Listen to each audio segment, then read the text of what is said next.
Hey guys, I'm at the pool. I have a book. I thought I could do a reading to you guys, whether it's for like trying to sleep, ASMR, background noise, whatever. I thought this would be kind of soothing and nice. You can hear the birds in the background, the water from the pool. So let's get started. We're only going to be reading a little bit today. There are 46 chapters though. I'm not sure if I'm going to make this a different videos or just this one, so hopefully you guys can relax. In my first life, I lived with my mother and my older brother and sister, Crick and Stella, and with my father when he wasn't on the road. My father was a trucker, or sometimes a mechanic, or a picker, a plucker, or painter. He called himself a jack of all trades. Jack was his real name, but sometimes there wasn't any trade in whatever town we were living in. So, off he would go in search of a job somewhere else. My mother would start packing, and we'd wait for a phone call from him that would tell us if it was time to join him. He'd always say, "I found us a great place. Wait till you see it." Each time we moved, we had fewer boxes, not more. My mother would say, "Do you really need all those things, Denny? They're just things. Leave them." By the time I was 12, we followed my father from Kentucky to Virginia to North Carolina, to Tennessee, to Ohio, to Indiana, to Wisconsin, to Oklahoma, to Oregon, to Texas, to California, to New Mexico. My things fit in one box. Sometimes we lived in the middle of a nosy city, but most of the time Dad found us a tilted house on a forgotten road near a forgotten town. My mother had been a city girl, my father a country boy. As far as I could tell, my mother spent most of her time trying to forget that she'd been a city girl. Those few times that we lived in the middle of the city, though she seemed as if she were right as to home. In her real home, her permanent home, she'd get a job in an office or a design studio instead of a diner. She knew how to use buses and weave in and out of crowds, and she didn't seem to hear that. The horns and sirens and jackhammers, those things drove my father crazy. "I know there's work here," he'd say, "but there's too many bodies and cars everywhere. You're like to get killed by stepping onto the road. No place to raise kids." My mother would be real quiet after he'd say something like this, and pretty soon he'd be off looking for a better place to live, and she'd be packing again. My sister Stella had a theory that Dad was keeping us on the move, so my mother's family wouldn't find us. He wouldn't trust a single one of her brothers or sisters, and he didn't trust her parents. He thought they had heirs, and would talk my mother into moving back to New York, where she'd come from.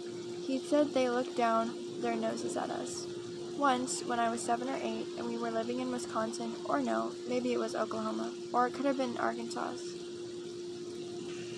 I forgot Arkansas. We lived there for 6 months, I believe.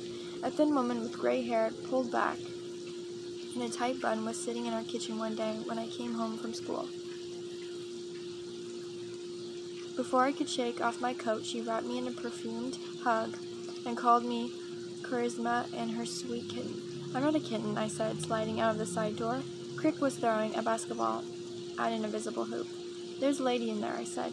Crick shot at the ball into a graceful high arc, and watched it bounce off the edge of the garage next door. "Crud," he said.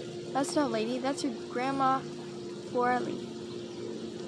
There was a big argument that night after I'd gone to bed behind the drapes hung between the kitchen and the side room. My dad was gone. He'd taken one look at our lady, Grandma, and bolted out the door, never seen pausing to say hello. It was Mom and Grandma in the kitchen. Mom was telling her how resourceful Dad was, and how he could do anything, and what a rich life he had. From the bed next to mine, Stella said, "Mom's dreaming." In the kitchen, Grandma said, "Rich? This is a rich life?" My mother charged on. "Money isn't everything, Ma," she said, "and why you go and let him name that boy Crick? What kind of name is that? Sounds like he was raised in a barn." My parents had an agreement. Dad got to name any boys they had, and Mom got to name the girls. Dad told me he'd name Crick after a clear little creek that ran beside the house they lived in at the time. Once when I used the word Crick in a paper for school, the teacher crossed it out and wrote creek above it. She said Crick wasn't a real word. I didn't tell Dad that, or Crick either. Mom named her first girl my sister Stella, Maria. Then I came along.